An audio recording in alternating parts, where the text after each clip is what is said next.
और ब्रेक के बाद एक बार फिर से स्वागत है आप सभी का। बुलेटिन में आगे बढ़ते हुए बात करते हैं अंतर्राष्ट्रीय जगत से जुड़ी खबर की। जी हां, रूस यूक्रेन के बीच चले आ रहे लगभग 3 साल पुराने युद्ध के खत्म होने की अब उम्मीद नजर आने लगी है। इस युद्ध को खत्म करने के प्रयास में सऊदी अरब में वार्ता शुरू होगी, जिसके लिए यूक्रेन के राष्ट्रपति व्लादिमीर ज़ेलेंस्की संयुक्त अरब अमीरात भी पहुंच चुके हैं और जल्द ही अमेरिकी प्रतिनिधिमंडल भी सऊदी अरब पहुंचेगा।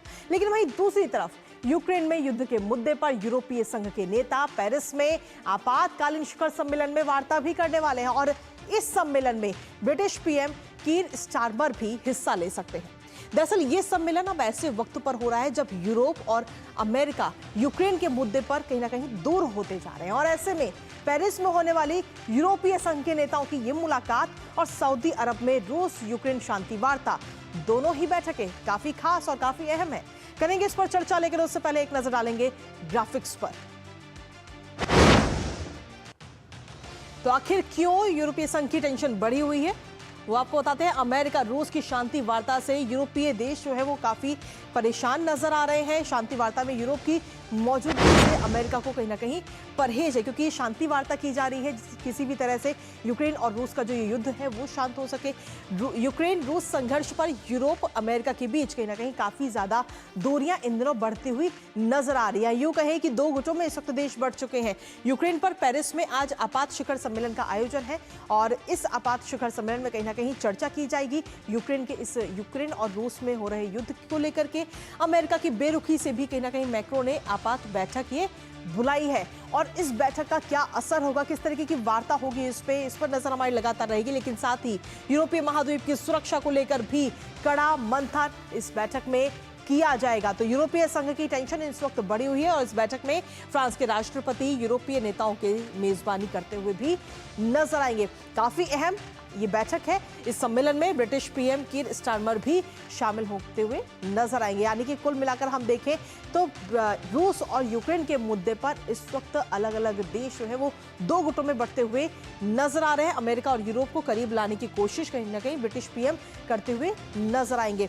अमेरिका रूस की शांति वार्ता से यूरोपीय देश काफी परेशान इस वक्त नजर आ रहे हैं। लेकिन वहीं अगर हम देखें तो यूएई के दौरे पर है ज़ेलेंस्की। संभावित वार्ता को लेकर हलचल इस वक्त काफी तेज होती हुई नजर आ रही है और संघर्ष शुरू होने के बाद में ज़ेलेंस्की की ये पहली यात्रा है यूएई की, क्योंकि सऊदी अरब में भी एक बैठक होनी है और इस बैठक में भी चर्चा होगी शांति वार्ता को लेकर। निवेश, आर्थिक साझेदारी और मानवीय कार्यक्रम पर सीधे तौर पर फोकस होगा। ज़ेलेंस्की के कार्यालय ने सीधे तौर पर ऑनलाइन ये संदेश जारी किया है।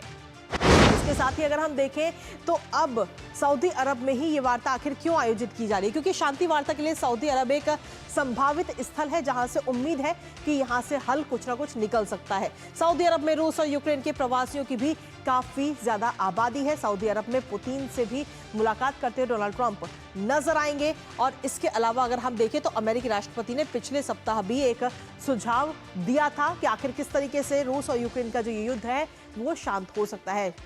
ट्रंप की तरफ से कहा गया था कि रूस के साथ साथ शांति को लेकर के यूक्रेन से भी बात होगी। रूस यूक्रेन के बीच जल्द ही शांति वार्ता होने की भी उम्मीद है। यानी कि जो 3 साल से लगातार ये युद्ध जारी है, इस युद्ध पर कहीं ना कहीं संघर्ष विराम अब लगाया जा सकता है। इस युद्ध के शांति वार्ता की बात लगातार कही जा रही है। आइए सीधा रुख करते हैं। इस वक्त हमारे साथ हमारे सहयोगी जुड़ गए हैं, सीधा उन्हीं का रुख करेंगे।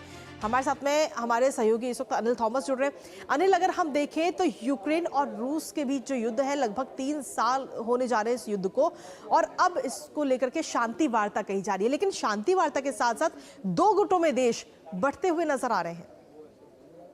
बिल्कुल कृतिका, हमें समझना होगा एक तरह से पहली सबसे बड़ी बात है अमेरिका और यूरोप के बीच जो संबंध है उस संबंध में काफ़ी बड़ा बदलाव है। जिस तरह की बात सीधा अमेरिका रूस के साथ करते हुए, तो ऐसे में ज़रूर यूरोप को ये फील हो रहा है या महसूस हो रहा है कि वो कहीं ना कहीं इससे बाहर है। बड़े देश जैसे फ्रांस, जर्मनी, नेटो, ये सब बाहर है, यूरोपियन यूनियन बाहर है इस वार्ता से।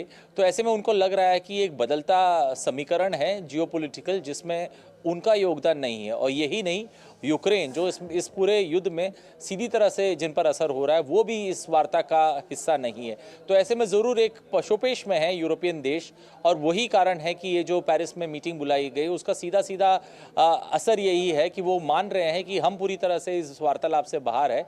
और क्योंकि सऊदी अरब में ये मीटिंग हो रही है, और सऊदी अरब जिसे तेल का केंद्र या फिर ऊर्जा, जिस ऊर्जा की जो ऊर्जा बाजार है उसका वो केंद्र है, और कहीं ना कहीं ये अमेरिका भी जानता है और यूरोपियन यूनियन भी जानता है कि इस मीटिंग का सीधा सीधा असर अंतर्राष्ट्रीय तेल बाजार पर हमें देखने को मिलेगा। उड़ते या ऊपर जाएगी या नीचे जाएगी, लेकिन इसका दोनों असर हमें सीधी तरह से देखने को मिलेगा। तो ऐसे में जरूर मैक्रोन ने एक लाइन खोली है सऊदी अरब के क्राउन प्रिंस से बात करने की, क्योंकि वो समझते हैं कि कोई भी निर्णय रूस और अमेरिका के बीच हुए, लेकिन अगर यूक्रेन को उसे समझाना है या यूक्रेन को ऑन बोर्ड लाना है तो यूरोपियन यूनियन और यूरोपियन देशों की जरूरत होगी। लेकिन यूक्रेन के लिए यहाँ बहुत कुछ खोने के लिए है, क्योंकि 2014 के पहले लगभग 20% यूक्रेनी जमीन रूस ने अभी तक जब्त कर ली है, तो वो उसे छोड़ेंगे नहीं। यही नहीं, इसके साथ साथ नेटो मेंबरशिप की बार-बार दरकार लगाई जा रही थी। 2022 में यूक्रेन ने मेंबरशिप के लिए सीधी तौर पर अप्लाई भी किया था, और उस पर भी कहीं ना कहीं स्पीड ब्रेकर लिख रहा है। तो ऐसे में कुल मिलाकर यूक्रेन के लिए बहुत कुछ खोने के लिए, लेकिन रूस के लिए विन विन सिचुएशन। यूक्रेन के लिए जरूर यही बात मेरे हिसाब से कि कहीं ना कहीं युद्ध को अल्प विराम लगेगा, और वो यही बात का उम्मीद कर रहे हैं कि आगे चलकर चुनाव हो सके और फिर शांति बहाली यूक्रेन को देखने को मिले। लेकिन जिस तरह से अमेरिका ने रुख रखा है, मैं कहूंगा अमेरिका यहां एक तरह से ड्राइवर सीट पे है, क्योंकि अमेरिका इस सारे जो शांति की जो वार्तालाप है उसमें कहीं ना कहीं एक तरफ अहम भूमिका निभाता हुआ, और यूरोप के साथ साथ यूरोपियन यूनियन को भी बाहर करना, मैं कहूंगा आने वाले समय में एक नया जियोपॉलिटिकल डेवलपमेंट हमें देखने को मिल रहा है, जो काफी रोचक और महत्वपूर्ण रहेगा अंतर्राष्ट्रीय स्तर पर। चलिए, आप इस खबर पर अपनी नजर आप लगातार बनाए रखिएगा, लेकिन फिलहाल के लिए बहुत बहुत शुक्रिया अनिल, तमाम जानकारी हमारे साथ साझा करने के लिए। तो सीधे तौर पर देखिए तो ये 2 बैठकों का आयोजन, और इन दोनों बैठकों पर है हमारी नजर लगातार बनी हुई है, और इंतजार इस वक्त पूरी दुनिया को है रूस और यूक्रेन के बीच जो युद्ध जारी है, आखिर उस पर विराम कब लगेगा। नजर लगातार बनी रहेगी। लेकिन इसी के साथ फिलहाल न्यूज पंच में मुझे और हमारी पूरी टीम को दीजिए अनुमति। 2 बजे फिर होगी आपसे मुलाकात, तब तक के लिए नमस्कार।